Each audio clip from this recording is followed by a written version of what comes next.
Hello, and welcome to this session of LC-MS 101, Effective Data Processing, where you can learn tips and tricks to get the most out of your data quickly.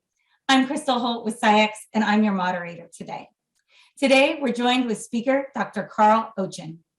Dr. 𝗞𝗏𝗏 𝗢𝗏 is a senior scientist at SCIEX, driving food, environmental, forensics, clinical, and cannabis applications.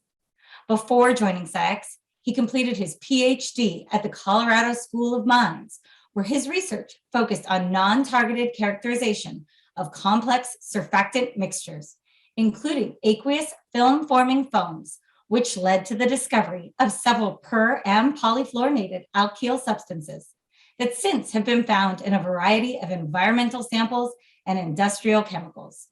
Since joining SCIEX, 𝗞𝗏𝗏 has worked with numerous labs, creating and implementing both quantitative and qualitative methodologies. And now I'll turn it over to 𝗞𝗏𝗏. Awesome. Thanks, Crystal. So today we're going to be talking about some data processing. So if we think about data processing, or we think about LC-MS analysis, aside from sample prep, we're probably going to be spending the majority of our time doing data processing, right? Once we have our method set up, like we discussed in the last section, it's pretty much good to go. And now it's time for us to get on the computer, start analyzing our unknown samples, and start building our curves. So just a really quick, brief, high-level reminder of what we're going to be talking about today. When we think about quantification, what we're doing is our main goal is to go ahead and quantify unknown samples. So to do that, we're building a calibration curve, right? So we're taking known samples with known concentrations and we're plotting them. We're plotting the area specific to the concentration. And what that allows us to do is that when we find ourselves in scenarios where we have an unknown sample, so say here's my unknown sample, I can go ahead and get a value. So I can say, hey, in my unknown sample, there's actually 2,000 picograms per mil of this particular aniline. So that's really our goal from building our method to getting here. This is the end goal. This is our goalpost of what we really want to accomplish today. But how do we do that efficiently? So during the last poll, we sent out just some of the areas of interest, and it seemed like everybody was pretty interested in mostly everything. So we're going to kind of touch on some of the highlights there and some tips and tricks to process some data efficiently and effectively. So before we build our calibration curve, the first step is to integrate our peaks. So how do we do that? Well, there are a few different scenarios that you might find yourself in. I certainly have found myself here before, where your integration algorithm, whichever one you may be using, went ahead and integrated a matrix interference along with your peak. So how do we sort of address this issue? The first option would be to go ahead and, I like to call it making a foot, but really what we're doing is splitting the value between those two peaks, so between our interference and our analyte of interest, and sort of predicting where that baseline would be. So we're creating that foot, or that sort of right angle integration. So that's one approach that we could do. The next would be to go ahead and draw a tight baseline. So again, removing that matrix interference and integrating just straight across our peak. Both options are good options. It's going to depend a little bit on who you're reporting to, what they think is acceptable. But the thing I want to kind of get across is that we need to be consistent. Regardless of whether you choose option 1 or 2, we need to make sure that we're consistent in the way we integrate our peaks. And you can kind of take a look at that area. It changes quite a bit from 4e⁶ when we're including that interference to, if we choose option 2, it's only 3e⁶. That's a pretty big difference in area. So if we're integrating inconsistently, we might have, a calibration curve that's not the greatest, or worst case scenario, we might have some unknown samples that are being quantified in a way that's not super accurate. And we really want to avoid that, right? So we want to be consistent. Another scenario when it comes to integration that I see quite often is when you have a tailing peak and a noisy baseline. So let's say you've got this peak that's tailing. In the last section, we really talked about chromatography and some of the things we can do to avoid this. But it's the real world, and sometimes peaks tail, and there isn't too much we can do about it. Maybe this compound's super polar, or maybe your sample composition has to be made in such a way that this is just the reality you have to live with. But what we don't want to do is integrate our baseline too high, right? We don't want to not include that tail. And you'll see sometimes some integration algorithms will go ahead and try to cut that peak a little bit. So if you have that noisy baseline, it thinks, hey, this is where my peak ends. But there's going to be a big difference between including that tail and not including that tail, right?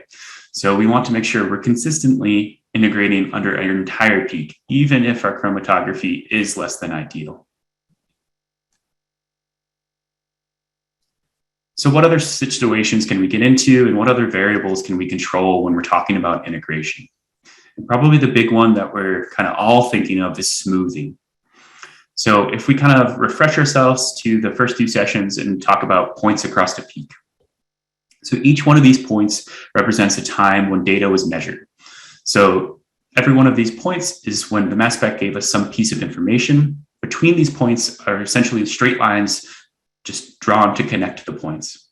And if you look at the top of this peak, which is unsmoothed, you'll notice there's a little bit of sort of a sharp edge. And that's just because that's where those points fall. And that's what we end up with when we just draw straight lines between points, right?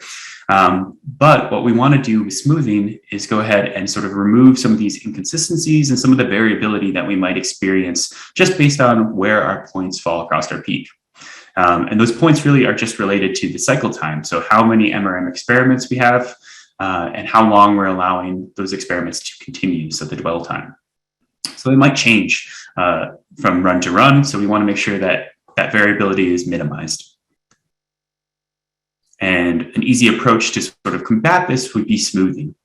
So in the blue, we have a peak that is not smooth. So you can kind of see a little rough around the edges, versus in the yellow where we have a 1-point smoothing. So the degree of smoothing is going to vary a little bit depending on which integration algorithm you're using.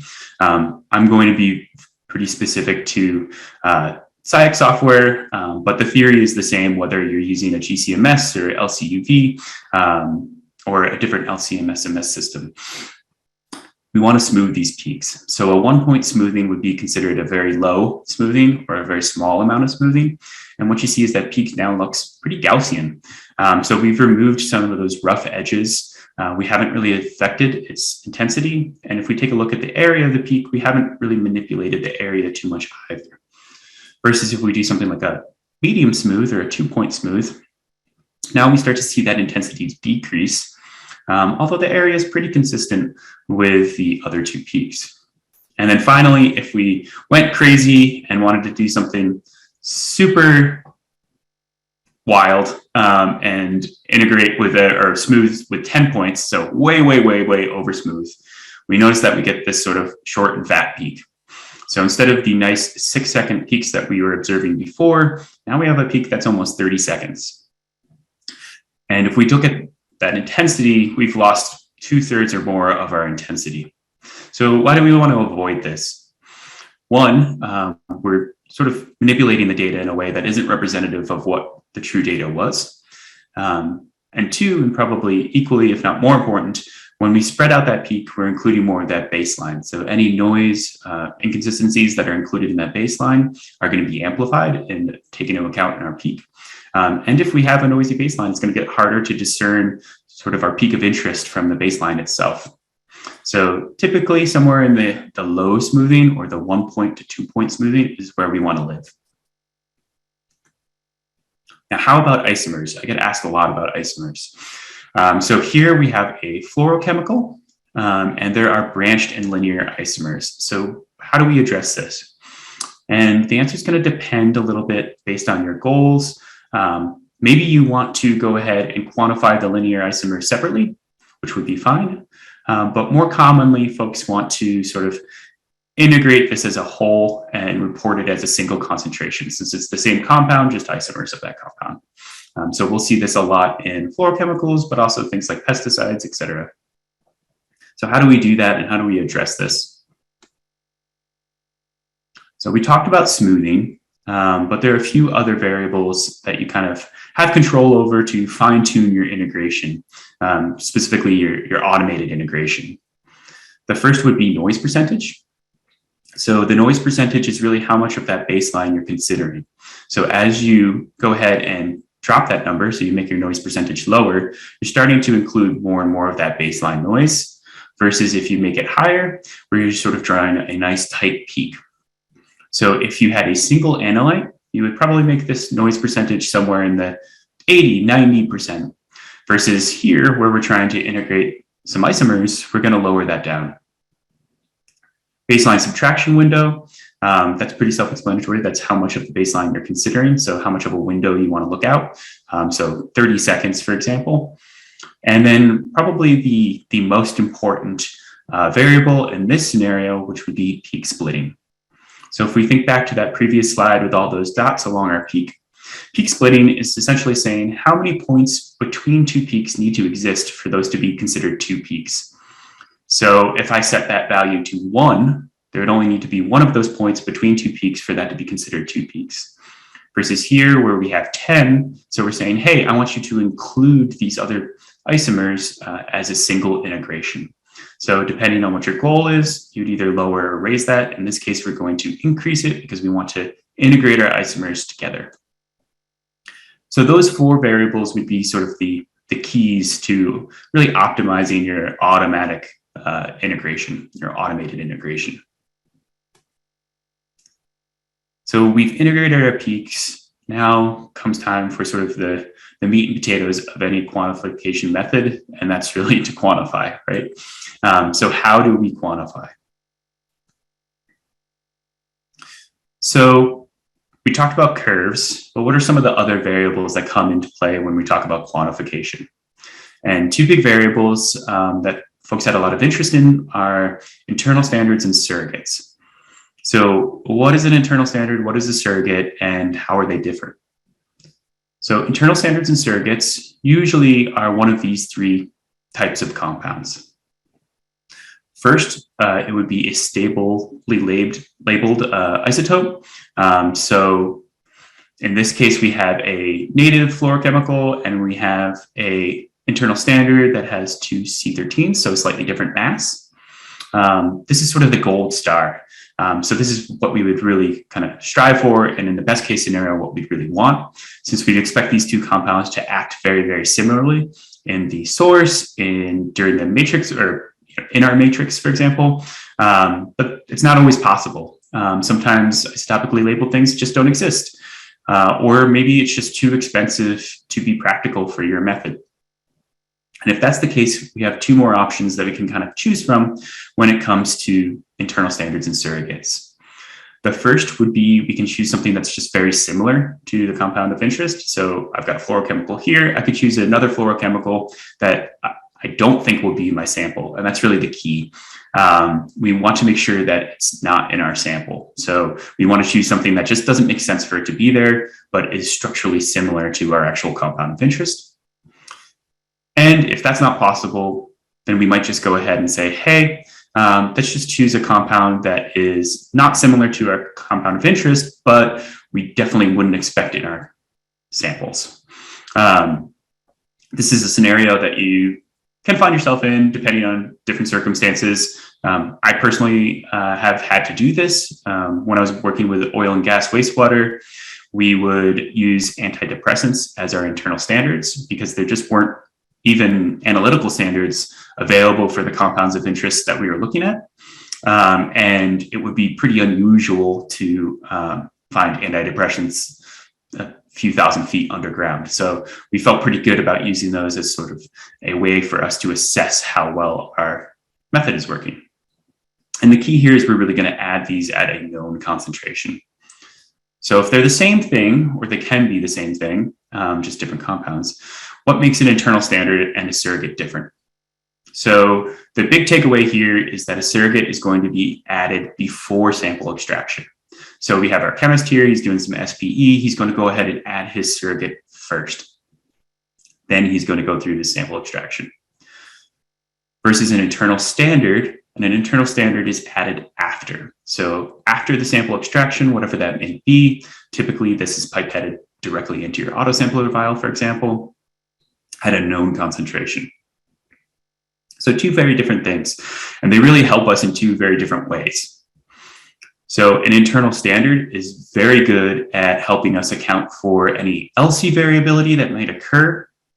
So let's say my autosampler needle picked up a little bit of air during one injection, and we want to normalize for that. Or any sort of suppression that's occurring because of the matrix. Our internal standard is what we're going to lean on to correct for that. Versus a surrogate, which is really getting at recovery and any variation that might occur during the sample preparation process. So maybe I was a little sloppy when I was doing my SPE and a little bit of sample spill. The surrogate will help me account for this. And what does it look like? What do these scenarios look like, and how do we use internal standards? So here I have a curve that I pipetted, and you'll notice that I have this one point that's sort of lower than what we'd expect. My curve is not very linear. I wouldn't be very happy with this. And I go back, and it turns out, oops, when I was submitting my batch, I was supposed to inject 3 microliters for all my samples and standards, and I accidentally only injected 2. So it's giving me sort of this decrease in area counts. So if I use my internal standard to correct for this, what happens is that I get this nice linear line. Obviously, this isn't what I should do. I should go ahead and re-inject and reanalyze, but let's just say in this scenario, the samples no longer exist, the standards no longer exist. For some reason, I can't drop this point, and I need to make this data acceptable. So how's it doing that normalization? And it's pretty simple. So it's really just taking the analyte area and dividing it by the internal standard area. So remember, we're adding that internal standard to all of our standards and samples at the same concentration. So that shouldn't change. That area should be consistent. And then we're plotting that against the analyte concentration versus the internal standard concentration. So if we think back to that previous slide, what I essentially did was say, oh, there's only 2/3 as much internal standard present in my sample. So when I divided by that 2/3, I increased my response, or that ratio. And that gave me that nice linear curve. But how do I know how much to add? So I'm adding the same amount to every sample, but what if I add too little or too much? How do I sort of come up with that value? And this is a scenario that I find actually pretty common. I've had lots of people approach me with this sort of issue. So I figured it'd be a good one to talk about. So here we have the internal standard area plotted over time over the 7 samples, or in this case, sorry, 6 samples. So these are my standards at varying different concentration levels. So standard 1 is my lowest concentration, standard 6 is my highest concentration. And what I'm observing here is a decrease in my internal standard area. And that doesn't really make sense, right? I know that I added my internal standard at the same value in all of these standards, so the area should be consistent.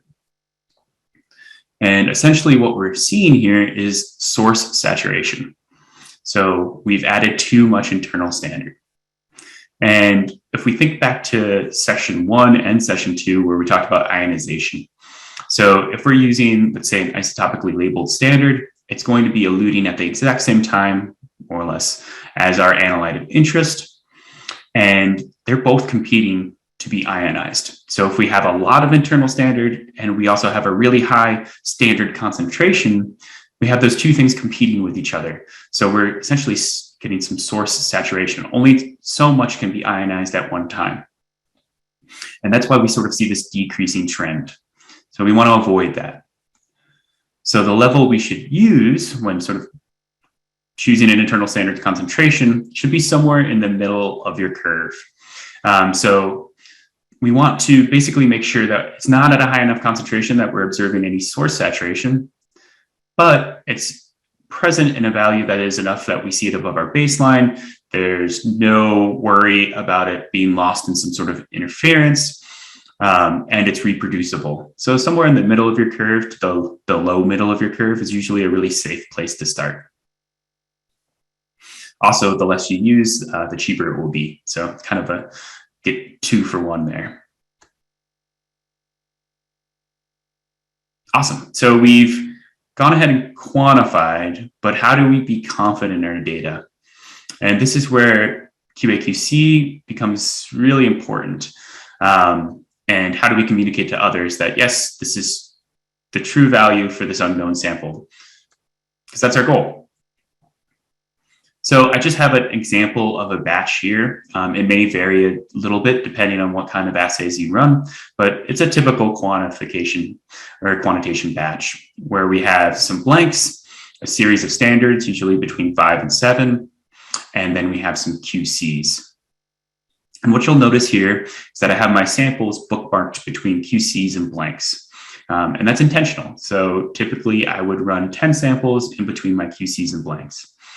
And I'm using those QCs to determine if my curve is still valid. So if I've been running for, let's say, 72 hours, and it's been 72 hours since I ran my calibration curve, I want to make sure that that calibration curve is still appropriate for quantification. And blanks. Blanks are really important to determine if there's any carryover present. So these little bookmarks will help make sure that my data is of high quality. But how do I assess, is this good? Is my curve good? Is it acceptable? So I'll go over some of the more common ways. So typically when we're assessing a calibration curve, we're going to be using R-squared. So an R-squared value of above 0.99 is usually considered acceptable, but that might vary a little bit depending on what method you're performing. And then we're going to use accuracy. So our accuracy is going to be how close is our predicted concentration to our known concentration. So we know the standard was at, let's say, 10 parts per million. How close is the calculated concentration to 10 parts per million? And a acceptable range usually is between 20 and 30%. Sometimes, depending on if you're following a certain regulated method, you'll find that the LLOQ, or that low limit of quantitation, will have a more lenient accuracy sort of band, up to plus or minus 50% in some cases. But the takeaway here is that we want it to be between 20 and 30%. We want that R-squared to be acceptable. And when we have that, we basically have this narrow range, or well, hopefully pretty wide range, that we can quantify between. So between our LLOQ and our upper LOQ. So everything above that upper LOQ, we can't quantify. Anything below that lower LOQ, we also can't quantify. There has been sort of some discussion about using other approaches for validating calibration curves, especially with the EPA. And there seems to be some headway there using things like root mean square error. But since this is the more common way, we'll just talk about that for now. And it's likely those won't sort of come around for the next couple of years. So we've made a curve, but we haven't talked about weighting yet. And weighting is really common and also really important in LC-MS analysis. So on the left-hand side in the purple box, we have a calibration curve, and we have no weighting applied to it. So it's just our calibration curve. And if you look at it at our low end, we're getting some pretty high error, well outside our acceptable 20 to 30%, right? So it's doing a really bad job predicting the concentrations or calculating the concentrations of our lower standards and analytes, QCs, et cetera. But it's doing a great job at the high end. And this is kind of common for LC-MS analysis. So what we typically do is apply a weighting factor. So 1 over X, which would be the more common weighting factor, is going to apply a little bit of a bias to that lower end of your curve. So you can think of it as kind of, I like to call it like shifting your curve up. And what you see is that you get a much better accuracy at that low end. So instead of having 90%, now we're down to around 20% at that low end. So it's doing a much better job calculating those values. And we haven't really sacrificed much on the high end. We're still well below that acceptable 20%. If we wanted to take it a step further and weight that curve even more, we could use a 1/x squared approach. And here we'd have a curve that's doing a really excellent job calculating the values at the low end. But at the high end, it's increased. It's still acceptable, but maybe to you, this wouldn't be acceptable and you'd want to go with something a little more common like the 1/x. But regardless, I'd say most cases, you'll find yourself requiring some sort of weighting to your curve. And before we move into some of the calculations, let's just kind of clean up some of the terminology. So you notice in my batch, I had blanks and double blanks. So at least the way I use these terms and the way I find most folks use these terms is a double blank would be essentially a solvent blank or the matrix that you're injecting with nothing in it versus a blank, which would include internal standard typically. And these, again, really great at assessing carryover.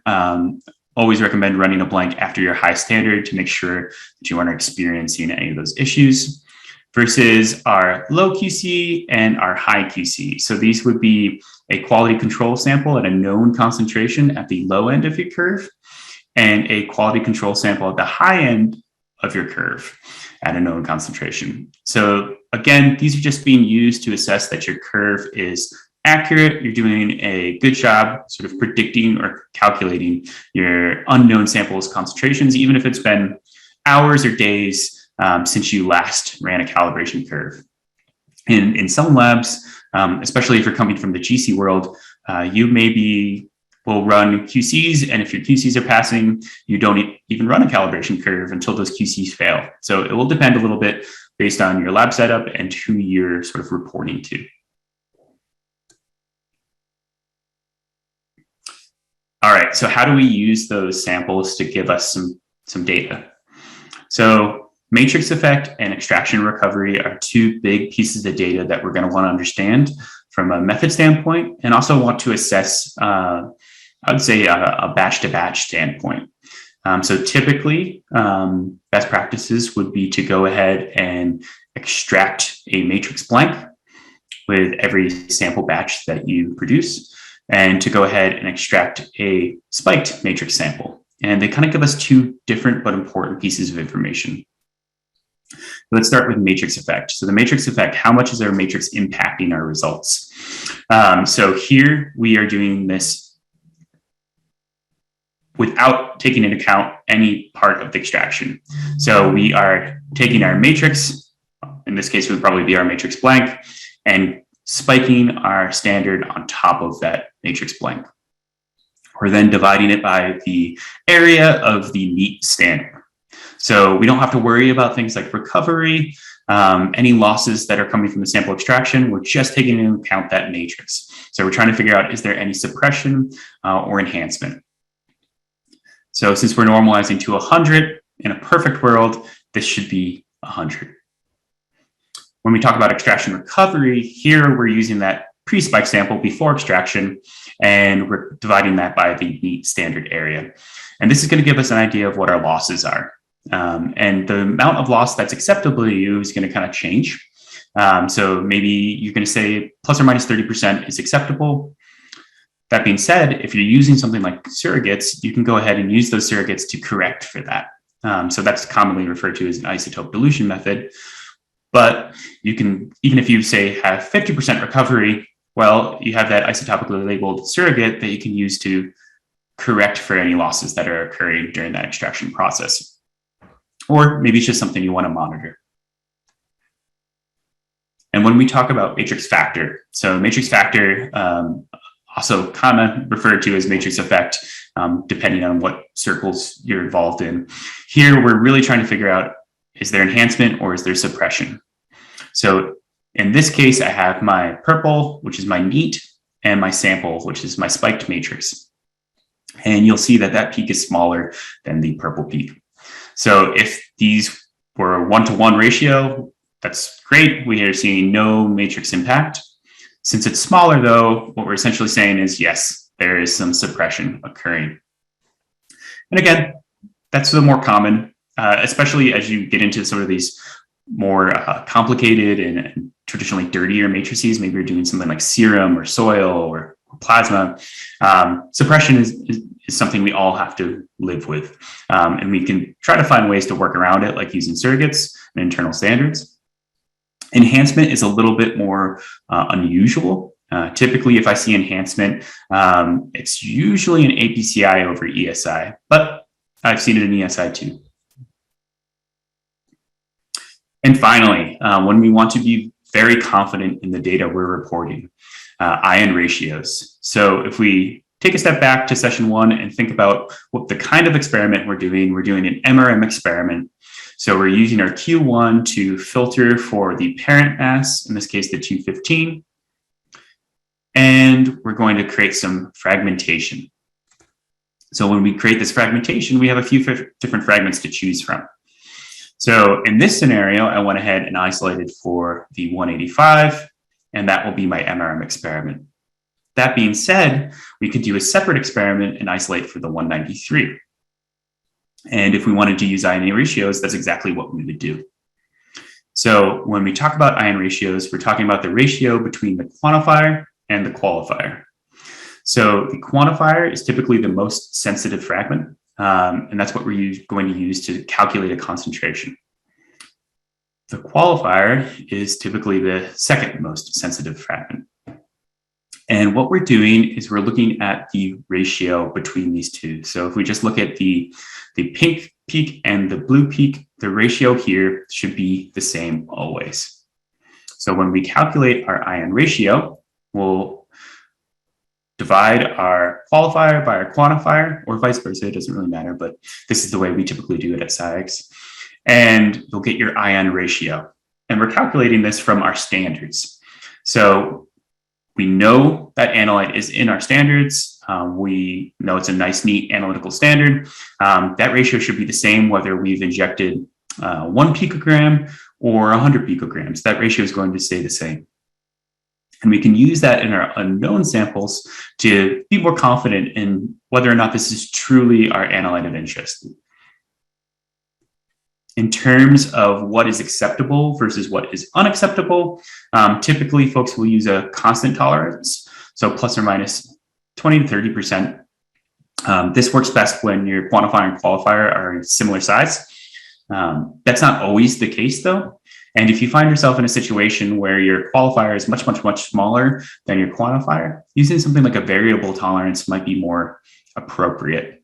And a variable tolerance is really just saying, if my ratio is very small, then I will give myself more tolerance there, because a small little change in that ratio is going to have a big effect, versus if my ratio is pretty similar, closer to 1, I'll use a tighter tolerance. So it'll depend a little bit on your assay and specifically the analytes of interest. So here I have a sample. I've got this serum sample, and I'm looking for my analyte of interest. When I look at my standard, I've got my blue line and my pink line, and you'll notice those horizontal lines represent what the ion ratio should be, with the finely dotted lines being the plus or minus 20%. Perfect. My qualifier looks great. It's right where it should be. But when I look at my unknown sample, all of a sudden I say, oh no, I don't see my qualifier. So this would tell me something's wrong. Likely it means that this is not my analyte of interest. That ratio should be the same. So maybe this is some sort of interference. I'm not sure what this is, but I can be pretty confident it's not the compound I was looking for. So I would want to go ahead and report this as a positive. So that's how you can use ion ratios to be really confident in the data you're outputting. So we're confident now, but how do we communicate some of these results? Communication is the most important part of what we do, I'd argue, because we're communicating to regulators, to non-scientists, to other scientists, what our results are, so they can use those results for whatever application they might need it, whether that be research or in a clinical world or in the environmental world for remediation. We need to communicate those results to other folks. So how do we do that? And that's where reporting comes into play. So reporting might not be the most interesting topic, but it is a very, very, very important topic. And there are a few different types of reports that kind of exist, and it will depend a little bit on who you're communicating to. So one really common type of report would be a word processing report. So something like Microsoft Word, or even more commonly, a PDF. Typically, PDFs are chosen just because they're lockable so that someone can't edit them. But again, it will depend on the environment that you're in and who you're reporting to. So the nice things about these types of documents are you can include images. So we talked about integration, for example. We may want to show our QA/QC department, our supervisor, how we integrated these peaks so they're confident that we're doing it correctly. So we may want images of those peaks on our report, or we may be super proud of our calibration curve and we want to include that calibration curve on our report to show, hey, yes, this is linear, everything is looking good. So these types of word processing reports are usually very good at that. Downside to these reports is as you start to add those images, especially if they're high quality, they start to get really big. And if you've ever opened up a large Word document, you know how frustrating that can be sometimes.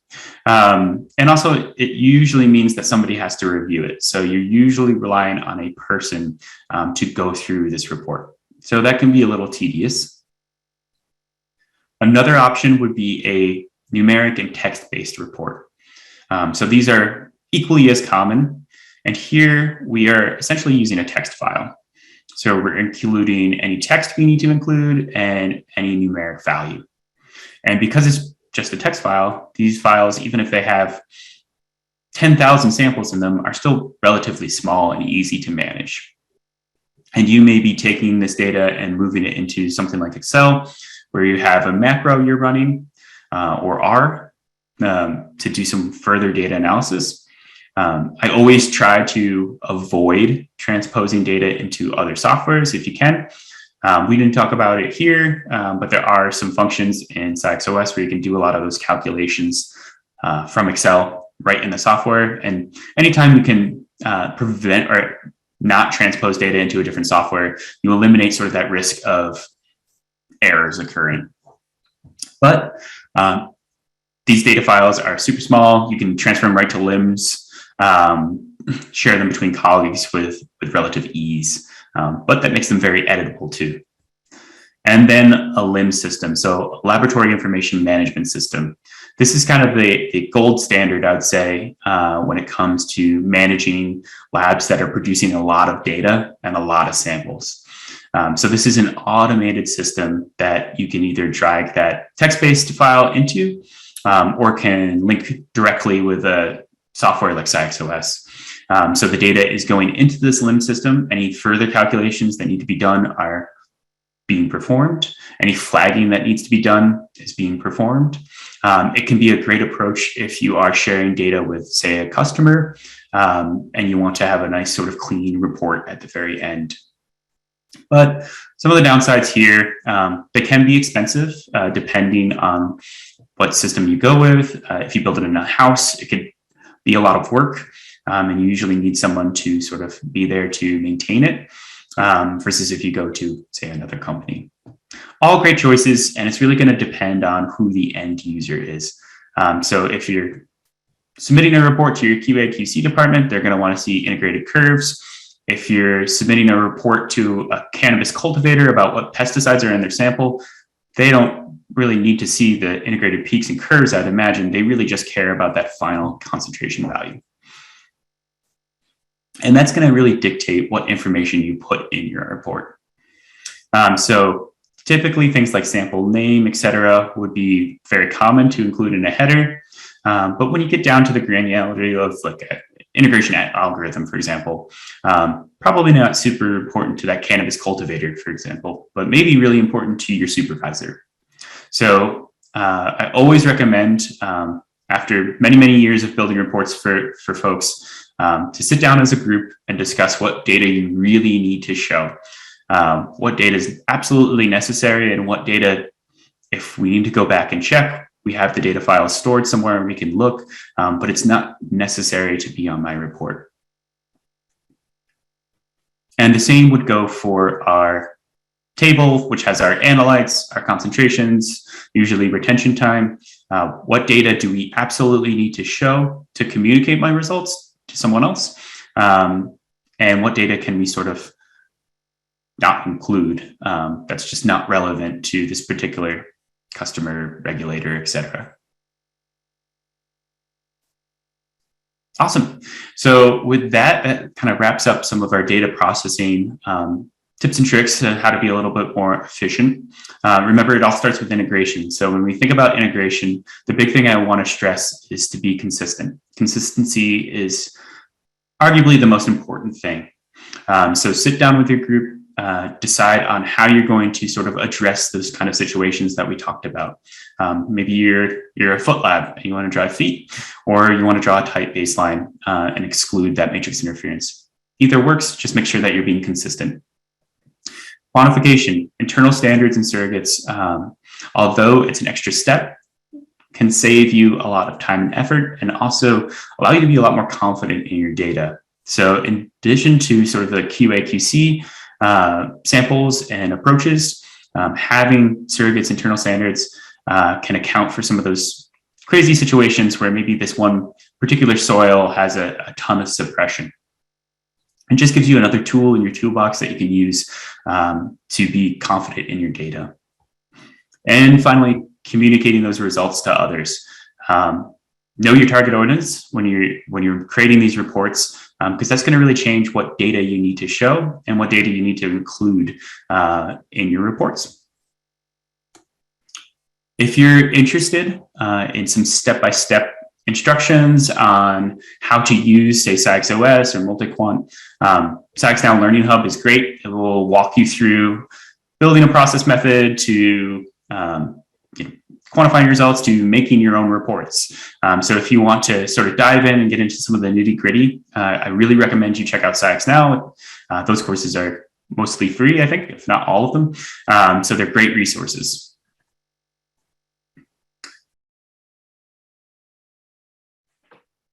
Great. Thanks, Carl, for the great presentation. So, Carl, the first question is around a double blank. You mentioned a double blank in the presentation. How do you define a double blank, and how does a double blank vary from the standard definition of a blank? Yeah. So I should mention that this is how I typically and how we at SCIEX define double blanks. There may be some variability depending on the group you belong to, but a double blank usually is pretty similar to a solvent blank in the sense that it does not contain any analytes of interest. There's no internal standard, no surrogates, et cetera. So it should be pretty close to the solvent you're injecting. Whereas a blank usually includes those internal standards. So that's the big difference between the two. Excellent. The second question is around the use of internal standards. How do you correct for ion suppression using internal standards? And how do you correct for any recovery issues using surrogates? Can you comment on those? Yeah, definitely. So that's where you're relying on that ratio, right? So what we're assuming when we use an internal standard is that internal standard should experience that suppression similarly to that compound of interest. So if our analyte is experiencing suppression, our internal standard should also experience that suppression. So when we take the ratio, we're essentially correcting for that. So when we take the analyte area over the internal standard area, we're correcting for that suppression that we've observed.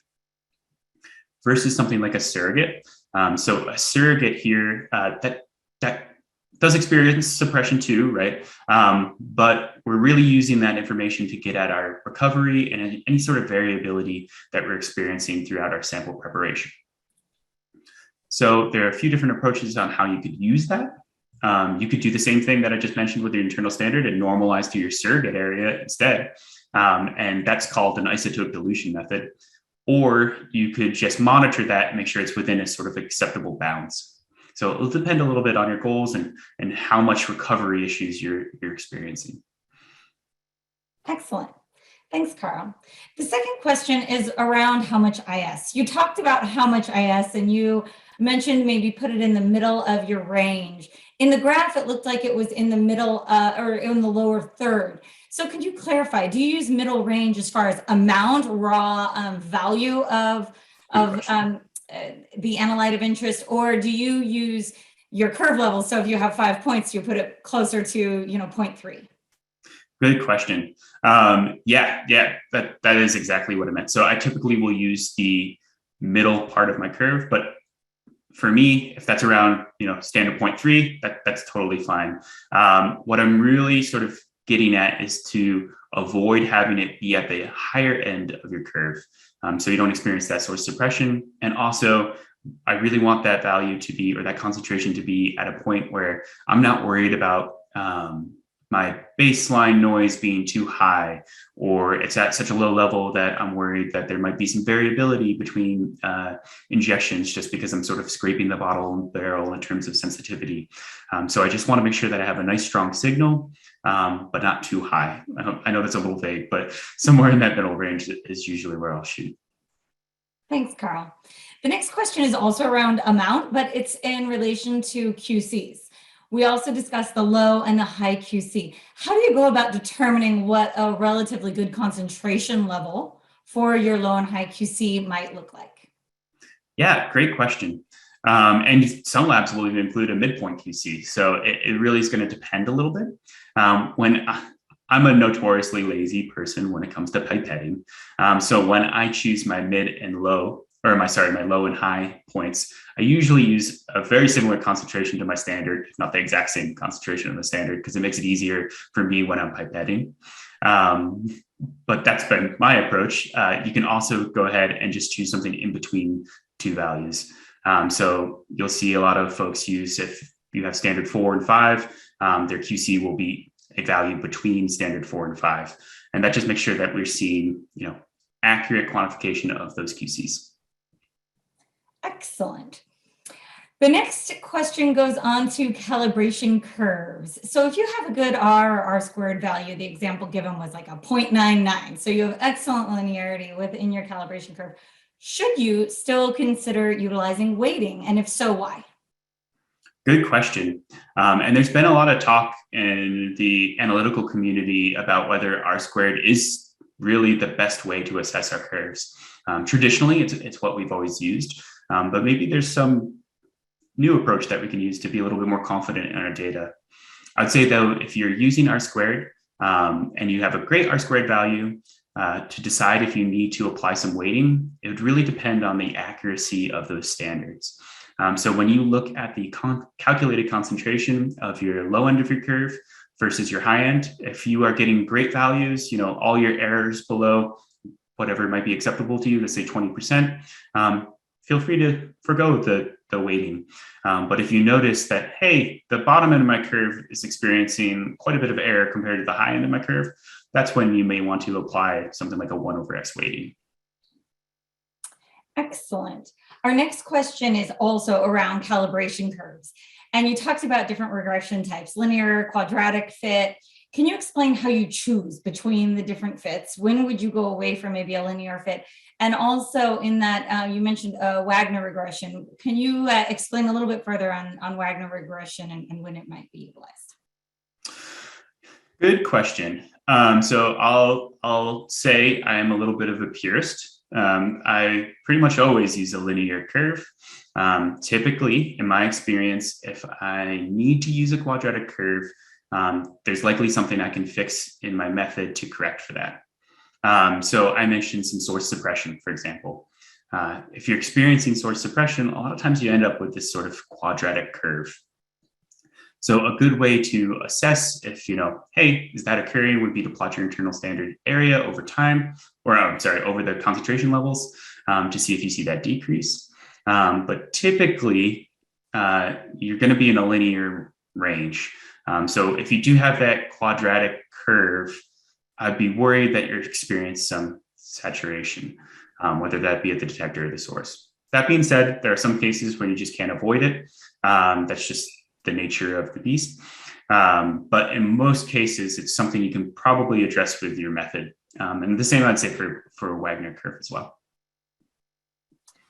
Excellent. The next is about using standards and surrogates and the analyte. How do you monitor isotope dilution analytes when you're using internal standard surrogates or analyte calibration curves? Yeah. So when we talk about isotope dilution, right?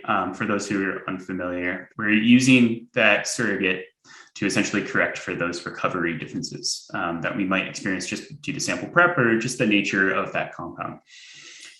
So instead of using that internal standard to correct for any variability, we're using that surrogate area to correct for that variability. And depending on a method that you're following, usually there's an acceptable bounds for that surrogate recovery. So just like I showed in the previous slide, when you calculate that extraction recovery, you do the same thing for all of your surrogates and ensure that it's within whatever is acceptable to you. Typically, that's somewhere between 50 and 150%. And you'd want to monitor that value over time. You know that you're adding the same amount to every sample. So really, in a perfect world, when you divide it by the neat standard, you should see, or the post-extracted standard, you should have a ratio of 1 or 100%. Excellent. The next question is around manual integration. So we talked a lot about the integration of the software. Is manual integration a practice that is considered acceptable, especially when it's to accommodate for moving retention times? Or is the fact that you have to manually integrate indicative of a bigger problem?